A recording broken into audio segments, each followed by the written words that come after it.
Hi guys, welcome back to my channel simply Navya. మీరు కనుక నా ఛానల్ని ఫస్ట్ టైం చూస్తున్నట్లయితే hi, this is Navya. So ఈరోజు మేము ఒక డిన్నర్కి వెళ్ళిపోతున్నాం అనమాట. అందుకే మినీ వ్లాగ్. ఒక ఆంధ్ర రుచులకి వెళ్ళిపోతున్నాం. మన ఆంధ్ర రుచులు రెస్టారెంట్ నేమ్. సో ఎందుకంటే ఇంట్లో ఎంత తిన్నా కూడా బయట ఫుడ్ ఒక weekly once or weekly twice అయినా తినాలి. సో అక్కడ ఆంధ్ర రుచులకి ఎందుకు వెళ్ళిపోతున్నామంటే I'm from Andhra, so I love Andhra food.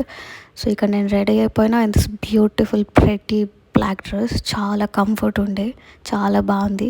And we live in పంచమ్ సిటీ అనమాట, మెయిన్ సిటీ. అండ్ ఇది చూడండి, కసినో షిప్స్ చాలామందికి తెలిసే ఉంటుంది. నేను వర్క్ చేస్తాను వన్ ఆఫ్ ది షిప్స్లో యాజ్ అ జిఆర్ఈ. సో ఇక్కడ ఫుడ్ దగ్గరకు వచ్చేసాం. ఎన్ని వెరైటీస్ చెప్పామంటే చాలా చెప్పాం గైస్. చాలా బాగుంది కూడా టేస్ట్, రీజనబుల్ ప్రైజెస్ అండ్ చాలా బాగుంది టేస్ట్. ఇక్కడ మొత్తం నేను ఫిష్ తిన్నాను, బట్ ఫిష్ చూపిస్తున్నా అంతే, ప్లీజ్ ఇగ్నోర్ దట్. అండ్ స్వీట్తోనే ఎండ్ చేయాలి కదా, స్వీట్తోనే ఎండ్ చేసిన. And this is mandatory. Please subscribe.